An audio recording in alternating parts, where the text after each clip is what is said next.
ton évangile, lave nos fautes et souviens-toi. Nous sommes ton peuple. Guéris nos cœurs, Seigneur Jésus, par ton évangile. Lave nos fautes et souviens-toi. Nous sommes ton peuple. 40 jours dans le désert, 3 fois à l'épreuve, tu révèles que ta parole est la nourriture de tous ceux qui adorent le Père qui t'a envoyé. Garde-nous du doute. Guéris nos cœurs, Seigneur Jésus, par ton évangile. Lave nos fautes et souviens-toi. Nous sommes ton peuple. Protège-nous et garde-nous, envoie-nous tes anges. Veille sur nous et défends-nous du mal qui nous guette. Nous irons par ta grâce, rejetant la tentation dans la confiance. Guéris nos cœurs, Seigneur Jésus, par ton évangile. Lave nos fautes et souviens-toi. Nous sommes ton peuple. Toi le chemin, la vérité, donne-nous la vie. Tu es la lumière de nos yeux, conduis-nous au Père.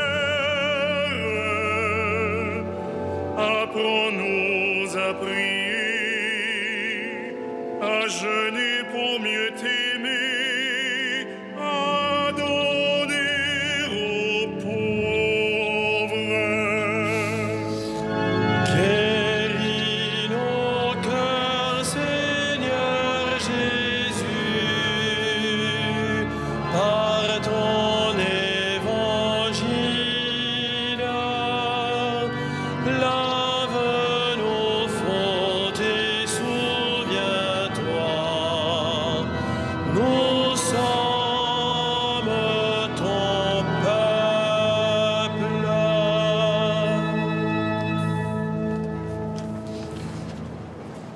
Au nom du Père, du Fils et du Saint-Esprit, la paix soit avec vous. Voilà, chers frères et sœurs, bienvenue dans cette cathédrale. Je salue aussi, bien sûr, tous ceux qui nous écoutent sur Radio Notre-Dame ou qui nous regardent sur KTO. Bonsoir à tous. Nous sommes entrés dans ce premier dimanche de Carême, ce temps béni où nous nous rapprochons du Seigneur. Nous avons commencé nos conférences de Carême sur le chemin d'Emmaüs. Ainsi comme ces 2 pèlerins, le Seigneur vient nous rejoindre. Laissons-nous rejoindre par le Seigneur. Écoutons ce qu'il nous dit pour que, comme eux, à la fin du Carême, nos cœurs soient tout brûlants.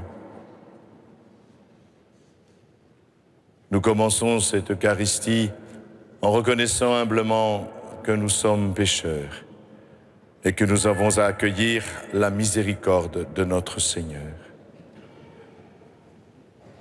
Je confesse à Dieu Tout-Puissant, je reconnais devant mes frères que j'ai péché, en pensée, en parole, par action et par omission. Oui, j'ai vraiment péché.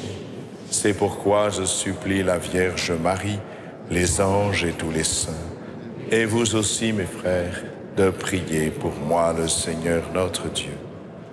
Que Dieu Tout-Puissant nous fasse miséricorde, qu'il nous pardonne nos péchés et nous conduise à la vie éternelle.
Prions le Seigneur.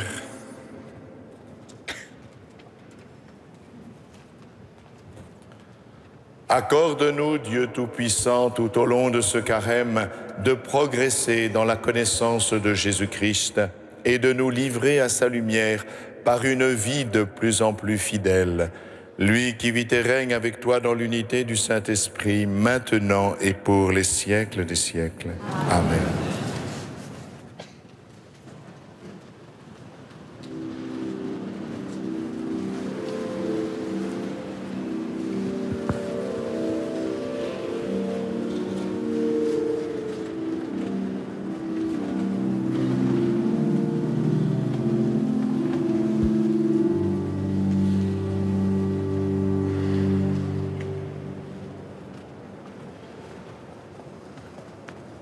Lecture du livre du Deutéronome. Moïse disait au peuple, « Lorsque tu présenteras les prémices de tes récoltes, le prêtre recevra de tes mains la corbeille et la déposera devant l'autel du Seigneur ton Dieu. Tu prononceras ces paroles devant le Seigneur ton Dieu. Mon père était un Araméen nomade, qui descendit en Égypte. Il y vécut en immigré avec son petit clan. C'est là qu'il est devenu une grande nation, puissante et nombreuse.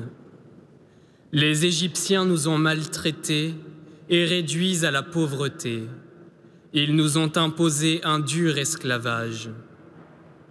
Nous avons crié vers le Seigneur, le Dieu de nos pères. Il a entendu notre voix. Il a vu que nous étions dans la misère, la peine et l'oppression. Le Seigneur nous a fait sortir d'Égypte à main forte et à bras étendus, par des actions terrifiantes, des signes et des prodiges. Il nous a conduits dans ce lieu et nous a donné ce pays, un pays ruisselant de lait et de miel. Et maintenant, voici que j'apporte les prémices des fruits du sol que m'a donné le Seigneur. Parole du Seigneur.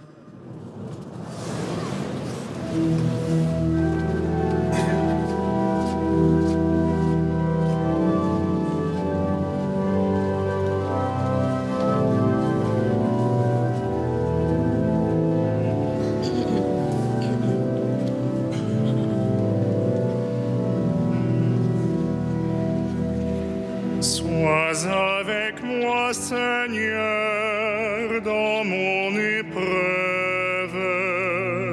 Sois avec moi, Seigneur, dans mon épreuve. Quand je me tiens sous l'abri du Très-Haut et repose à l'ombre du Puissant, je dis au Seigneur, mon refuge, mon rempart, mon Dieu, dont je suis sûr. Sois avec moi, Seigneur, dans mon épreuve.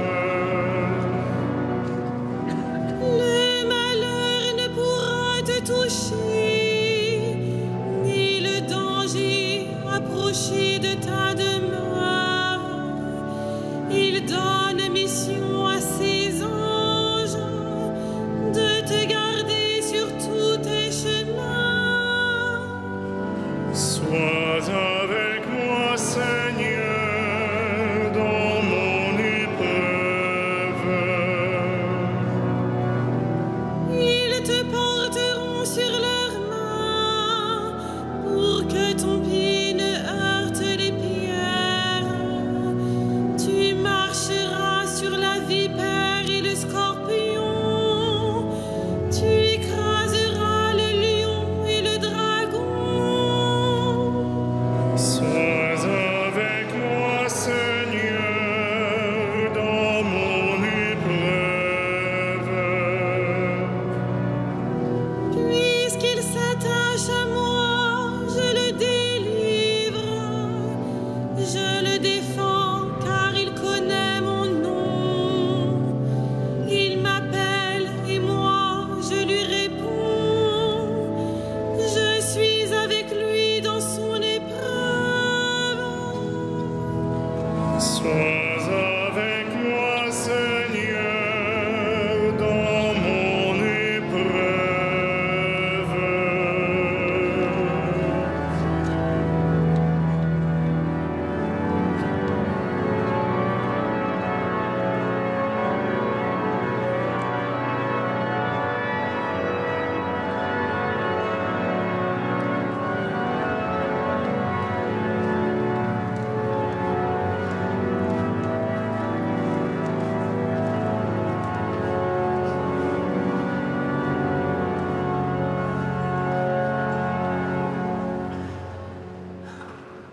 Lecture de la lettre de saint Paul apôtre aux Romains.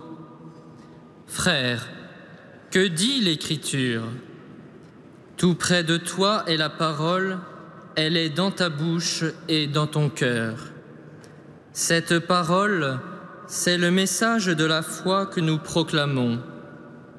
En effet, si de ta bouche tu affirmes que Jésus est Seigneur, si dans ton cœur tu crois que Dieu l'a ressuscité d'entre les morts, alors tu seras sauvé.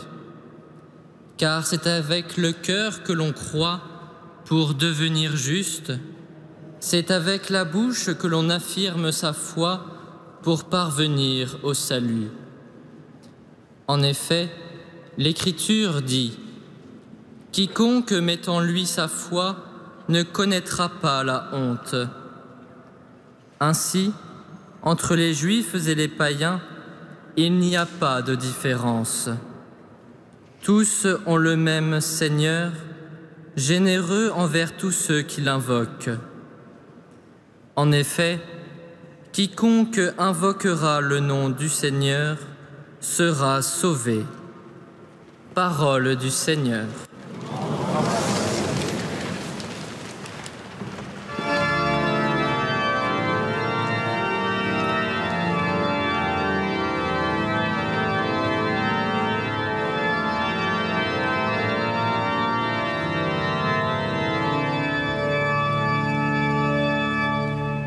Ta parole, Seigneur, est vérité, et ta loi délivrance.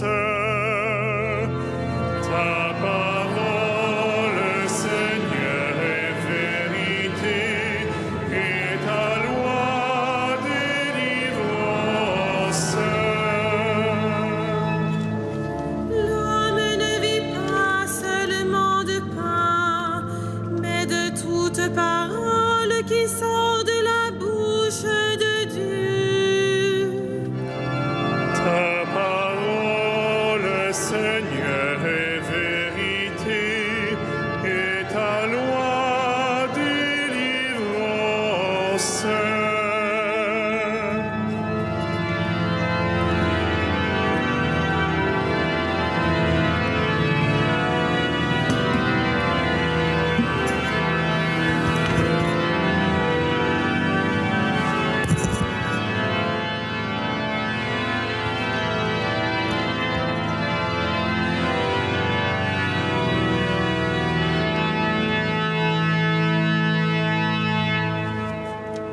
Le Seigneur soit avec vous. Évangile de Jésus-Christ selon saint Luc. Gloire à toi, Seigneur.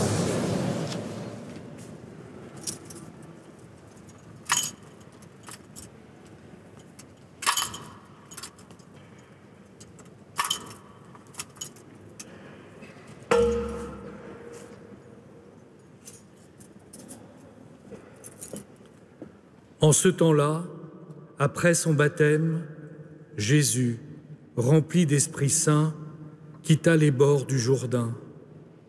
Dans l'Esprit, il fut conduit à travers le désert où pendant 40 jours, il fut tenté par le diable.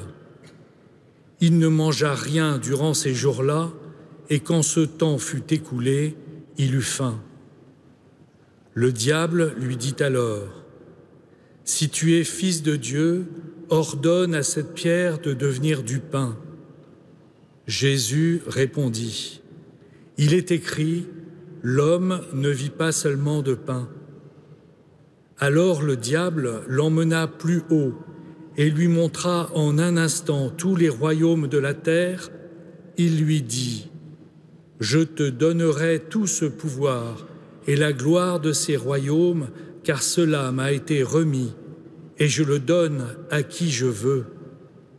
Toi donc, si tu te prosternes devant moi, tu auras tout cela. » Jésus répondit : « Il est écrit, c'est devant le Seigneur ton Dieu que tu te prosterneras, à lui seul tu rendras un culte. » Puis le diable le conduisit à Jérusalem. Il le plaça au sommet du temple et lui dit : « Si tu es fils de Dieu, d'ici jette-toi en bas, car il est écrit, il donnera pour toi à ses anges l'ordre de te garder, et encore, ils te porteront sur leurs mains, de peur que ton pied ne heurte une pierre. » Jésus lui fit cette réponse : « Il est dit, tu ne mettras pas à l'épreuve le Seigneur ton Dieu. » Ayant ainsi épuisé toutes les formes de tentation, le diable s'éloigna de Jésus jusqu'au moment fixé. Acclamons la parole de Dieu.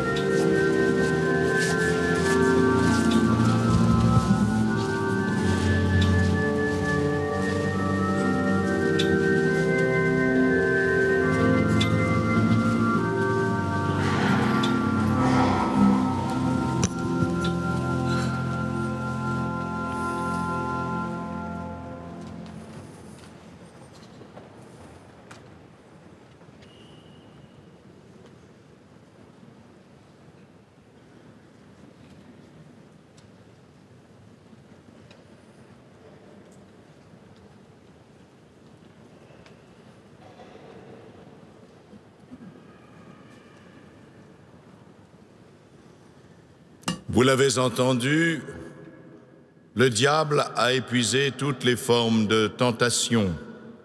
Comme c'est étrange, 3 tentations seulement, 3 tentations. Mais je ne sais pas pour vous, chers frères et sœurs, mais pour moi, il me semble que je suis soumis à bien plus que 3 tentations. Jésus est soumis à ces 3 formes de tentation particulières parce que ces tentations concernent justement le Fils de Dieu. Et c'est bien comme cela que le diable s'adresse à Jésus. Les autres formes de tentation que nous connaissons, frères et sœurs, tiennent simplement à ce que nous sommes. Nous sommes des singes un peu savants et qui pouvons nous déterminer librement par rapport à ce que nous pouvons éprouver de 1000 manières. Ces tentations-là relèvent de notre humanité.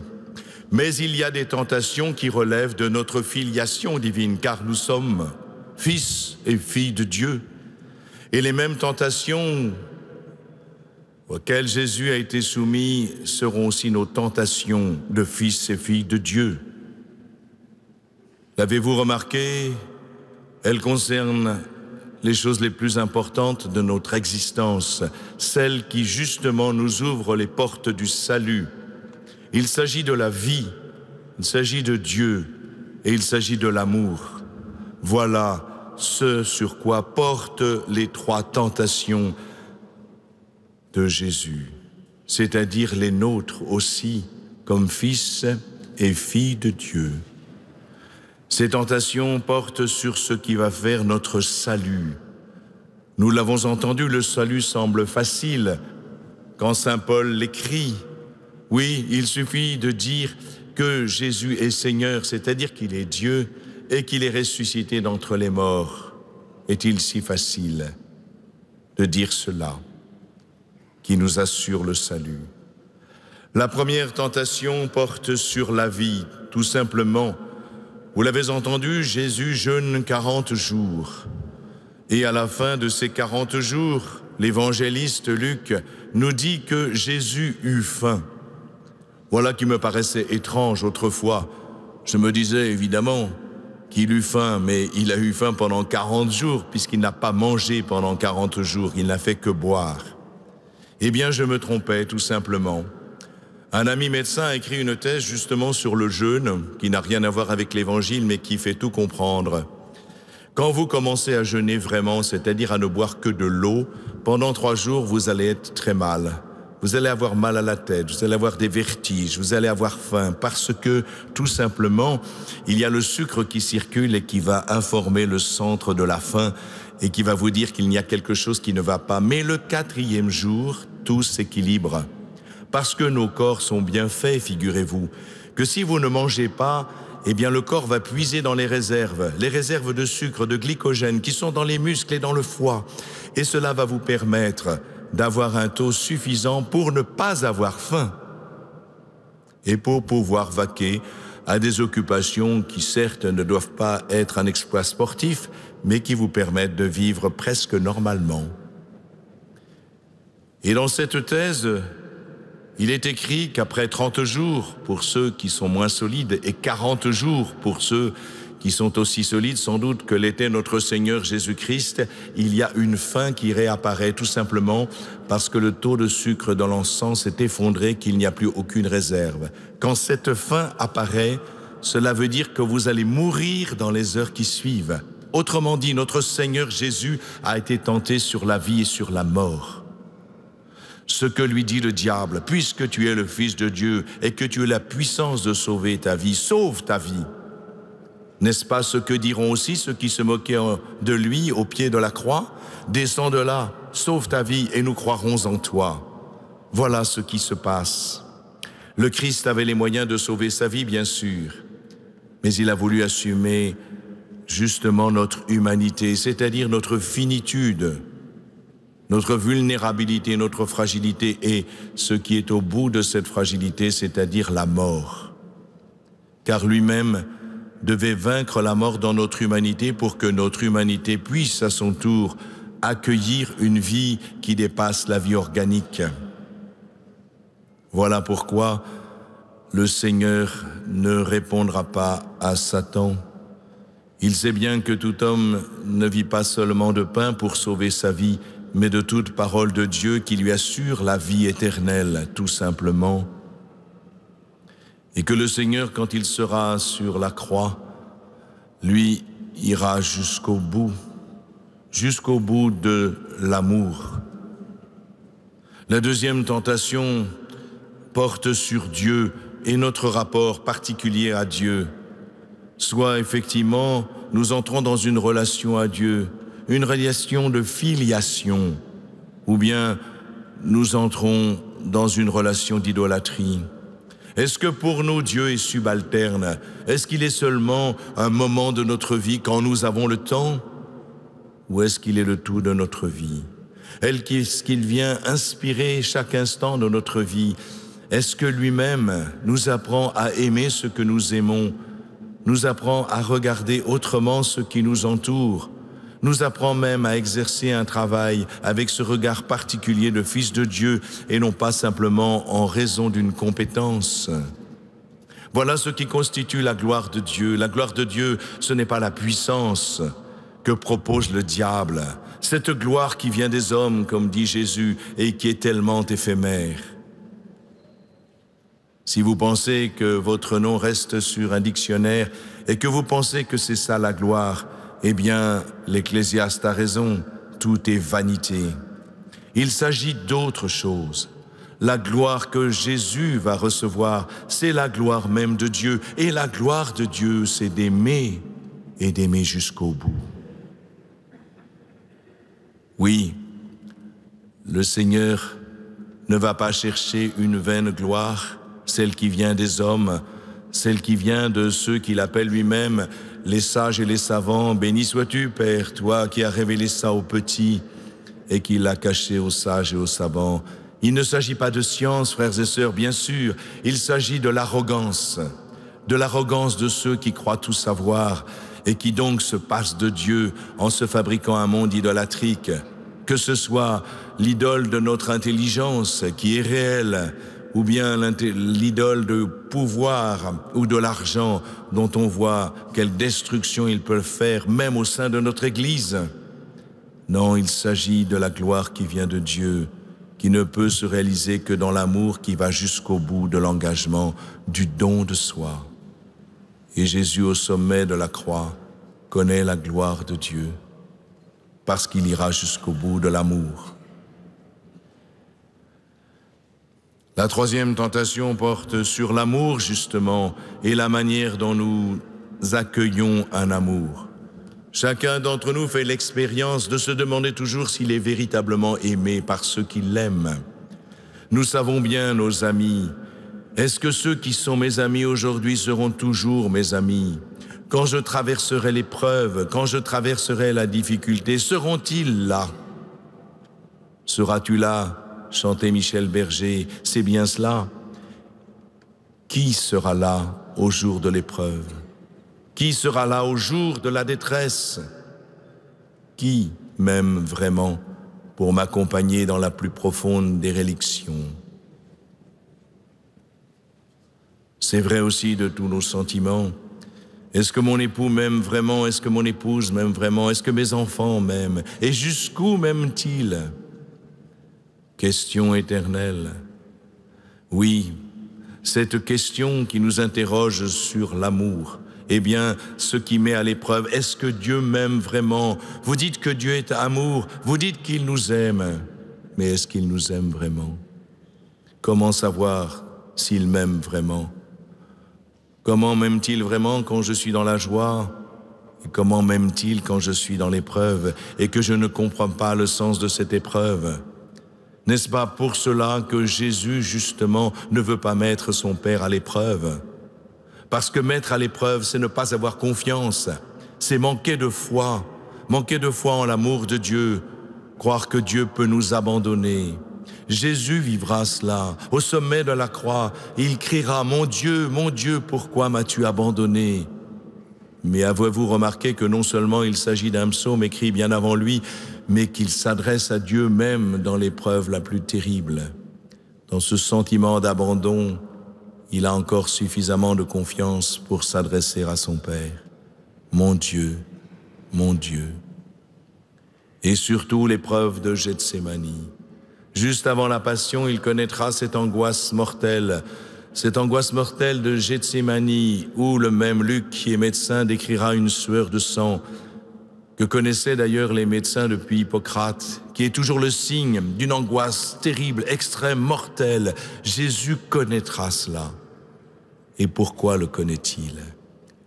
Est-ce qu'il va mettre son Père à l'épreuve? Il demandera avec justesse, « Père, s'il est possible, que cette coupe passe loin de moi. » Mais il termine par un acte d'abandon, de confiance dans l'amour de son Père. Non pas ma volonté, Père, mais la tienne. Parce qu'il sait que la volonté de son Père, c'est l'amour qui ira jusqu'au bout, et que cet amour va lui permettre d'ouvrir les portes du ciel à celui qui lui est proche, ce bon larron qui se tourne vers lui, et à tous ceux qui se tourneront vers lui désormais. Il ouvre les portes du ciel parce qu'il va jusqu'au bout de l'amour et qu'il sait que son Père l'accompagnera dans cet amour, que par le don qu'il fait de lui-même, il ne fait que refléter l'amour du Père qui est là avec lui. Quand Jésus est sur la croix, le Père et l'Esprit sont avec lui, dans une communion parfaite, dans une communion divine. Certes, seul Jésus assume notre humanité, et c'est bien dans cette humanité qu'il va traverser la souffrance atroce et la mort. Mais justement, il gardera cette confiance absolue dans l'amour. Il ne mettra pas son Père à l'épreuve comme lui demande Satan. Chacun d'entre nous peut être soumis à cette épreuve terrible de savoir ou de se demander est-ce que Dieu m'aime vraiment? Et s'il m'aimait vraiment, est-ce qu'il aurait permis cela? Voilà, c'est la troisième tentation. Et c'est la tentation toute spéciale qui nous concerne, nous qui sommes baptisés, c'est-à-dire fils et filles de Dieu. Tentation sur la vie et sur la mort. Voilà, en commençant ce premier dimanche de Carême, nous avons à réfléchir à la manière dont nous appréhendons notre vie. Est-ce que cette vie est habitée d'autre chose que sa simple organicité, c'est-à-dire la matière dont nous sommes composés? Tout à l'heure, nous l'avons entendu dans notre conférence de Carême, qui nous a rappelé cette phrase de la Bible. Tu es poussière, et tu retourneras à la poussière. Certes, nous sommes poussière d'étoiles, mais depuis que justement nous avons accueilli le Christ, depuis que le Christ est venu visiter la création et en particulier habiter notre humanité, oui, je suis poussière, mais je ne retournerai pas à la poussière, car le Christ est ressuscité. Et cette résurrection dont saint Paul dit qu'elle nous assure le salut et que la foi en la résurrection nous assure le salut parce que nous entrons dans cette dynamique que le Christ a révélée. Oui, la vie qui vient de Dieu et que nous avons reçue est plus forte que la mort. L'amour dont Dieu nous aime, quelles que soient les circonstances et les événements, sera toujours plus fort que la haine.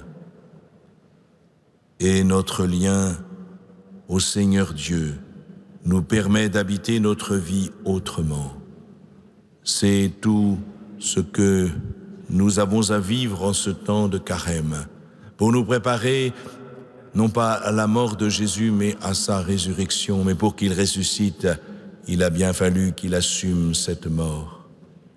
Frères et sœurs, soyons comme notre Seigneur Jésus-Christ, dignes de cette filiation divine, en choisissant la vie, en choisissant d'aimer, en donnant toute notre vie et en nous abandonnant avec confiance à celui qui nous a créés, notre Père du ciel.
Credo in unum Deum. Patrem omnipotentem, factorem celi et terrae, visibilium omnium et invisibilium. Et in unum Dominum, Iesum Christum, Filium Dei unigenitum, Et ex Patre natum ante omnia saecula. Deum de Deum, Lumen de Lumine, Deum verum de Deo verum. Genitum non factum consubstantialem Patri, per quem omnia facta sunt. Qui propter nos homines, et propter nostram salutem, descendit de celis. Et incarnatus est de Spiritus Sancto, ex Maria Virgine, et homo factus est. Crucifixus etiam pro nobis, sub Pontio Pilato, passus et sepultus est. Et resurrexit tertia dii secundum scripturas. Et ascendit in caelum, sedet ad dexteram Patris. Et iterum venturus est cum gloria iudicare vivos et mortuos, cuius regni non erit finis. Et in Spiritum Sanctum Dominum, et vivificantem, qui ex Patre Filio qui procedit.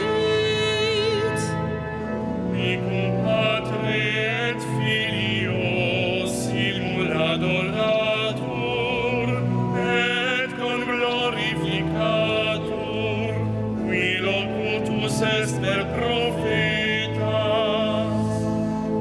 Et unam sanctam catholicam, et apostolicam ecclesiam, Confiteorum baptisma in remissionem peccatorum. et expecto resurrectionem mortuorum, Et vitam venturi seculi.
Prions ensemble au moment d'offrir le sacrifice de toute l'Église. Avec cette Eucharistie, Seigneur, nous commençons notre marche vers Pâques. Fais que nos cœurs correspondent vraiment à nos offrandes par Jésus, le Christ, notre Seigneur. Le Seigneur soit avec vous. Élevons notre cœur. Rendons grâce au Seigneur notre Dieu. Vraiment, il est juste et bon de te rendre gloire, de t'offrir notre action de grâce toujours et en tout lieu à toi, Père très saint, Dieu éternel et tout-puissant, par le Christ notre Seigneur.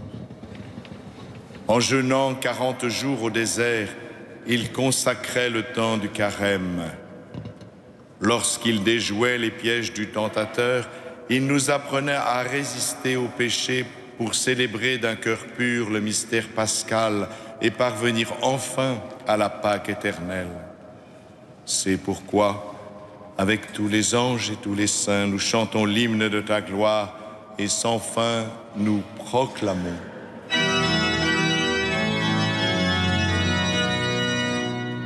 Saint, Saint, Saint, le Seigneur, Dieu de l'univers, le ciel et la terre sont remplis de ta gloire. Hosanna au plus haut des cieux, béni soit celui qui vient au nom du Seigneur. Hosanna.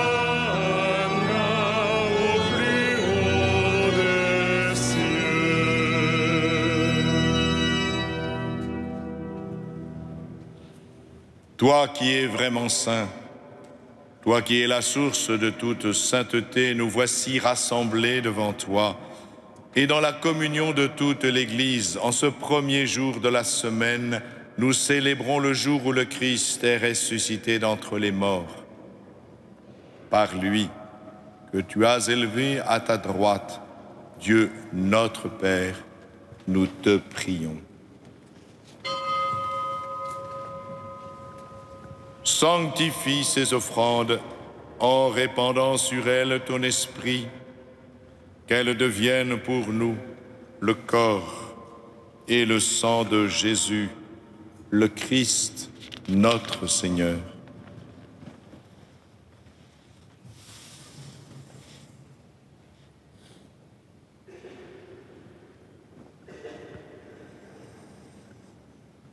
Au moment d'être livré, et d'entrer librement dans sa passion, il prit le pain. Il rendit grâce, il le rompit et le donna à ses disciples en disant : « Prenez et mangez-en tous. Ceci est mon corps livré pour vous. »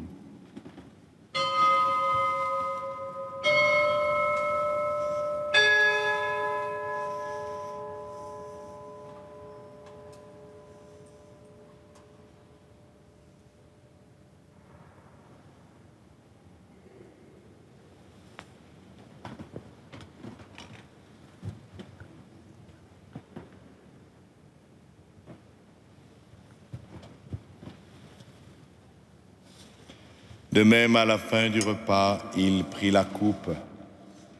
De nouveau, il rendit grâce et la donna à ses disciples en disant : « Prenez et buvez-en tous, car ceci est la coupe de mon sang, le sang de l'alliance nouvelle et éternelle qui sera versé pour vous et pour la multitude en rémission des péchés. Vous ferez cela en mémoire de moi. »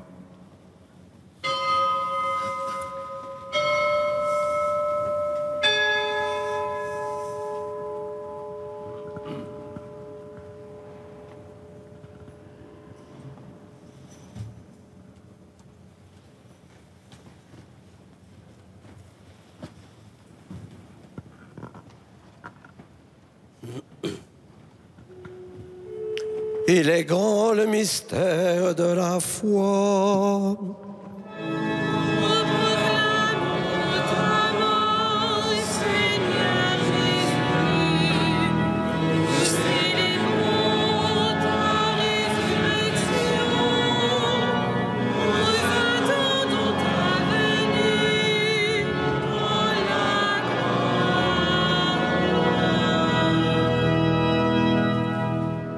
Faisant ici mémoire de la mort et de la résurrection de ton Fils, nous t'offrons, Seigneur, le pain de la vie et la coupe du salut, et nous te rendons grâce car tu nous as choisis pour servir en ta présence.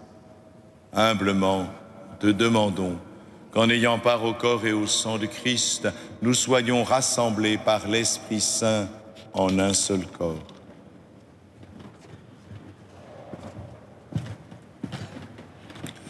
Souviens-toi, Seigneur, de ton Église répandue à travers le monde. Fais-la grandir dans ta charité avec le pape François, notre évêque Michel, ses auxiliaires, Denis et Thibaut, et tous ceux qui ont la charge de ton peuple. Souviens-toi aussi de nos frères qui se sont endormis dans l'espérance de la résurrection et de tous les hommes qui ont quitté cette vie. Reçois-les dans ta lumière auprès de toi.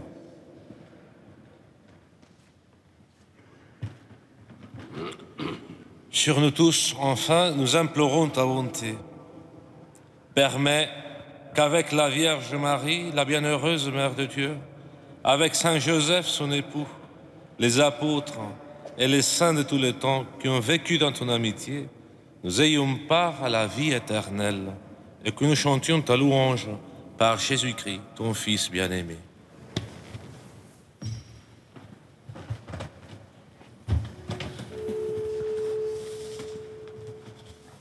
Par lui, avec lui et en lui, à toi, Dieu le Père Tout-Puissant, dans l'unité du Saint-Esprit, tout honneur et toute gloire pour les siècles des siècles.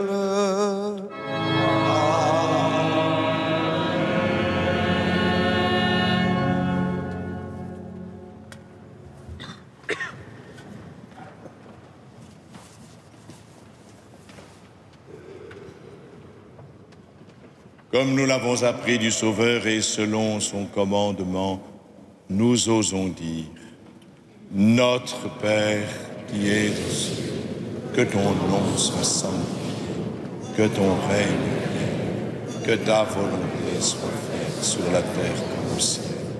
Donne-nous aujourd'hui notre pain de ce jour. Pardonne-nous nos offenses, comme nous pardonnons aussi à ceux qui nous ont offensés. Et ne nous laisse pas entrer en tentation, mais délivre-nous. Délivre-nous de tout mal, Seigneur, et donne la paix à notre temps. Par ta miséricorde, libère-nous du péché. Rassure-nous devant les épreuves en cette vie où nous espérons le bonheur que tu promets et l'avènement de Jésus-Christ, notre Sauveur, car c'est à toi.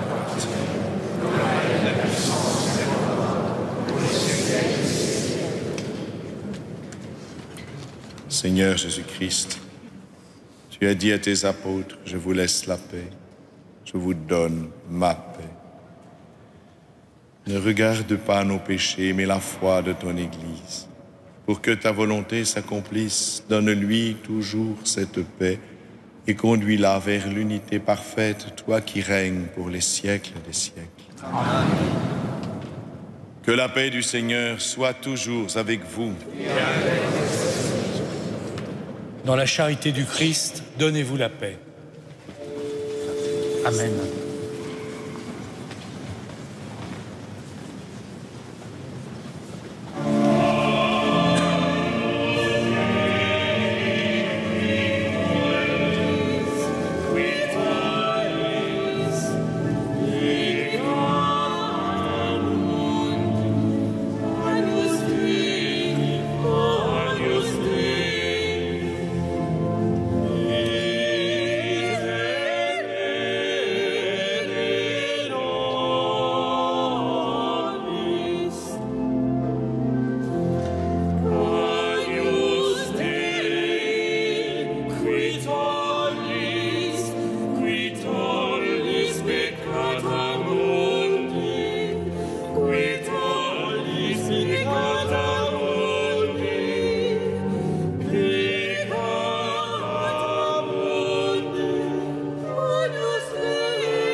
Heureux les invités au repas du Seigneur.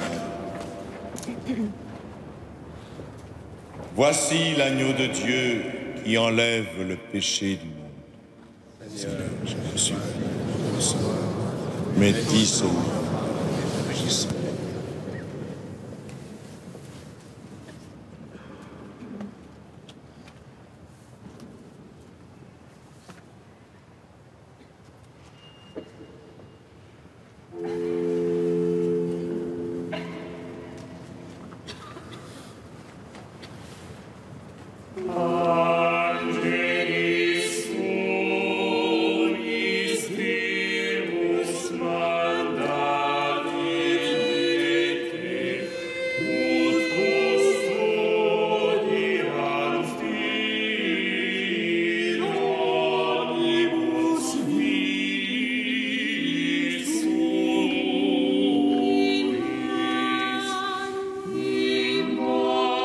Imantibus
Prions ensemble.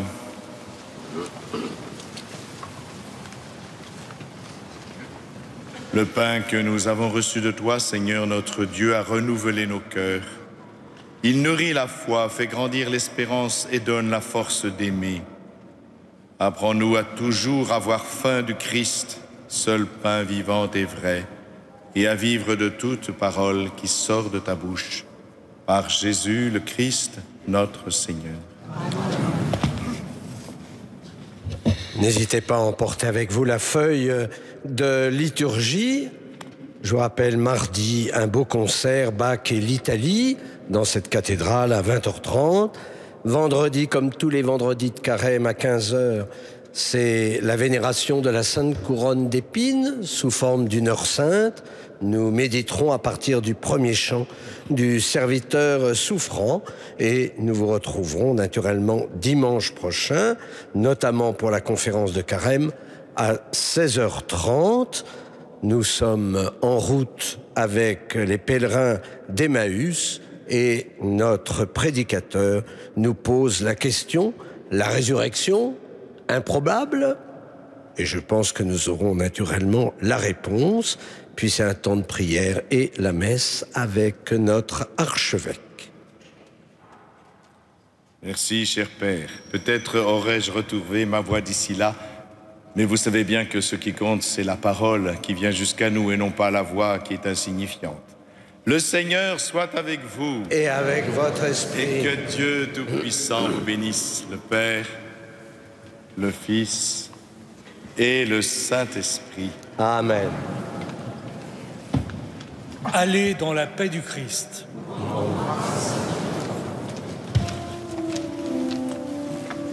Ave Regina Caelorum.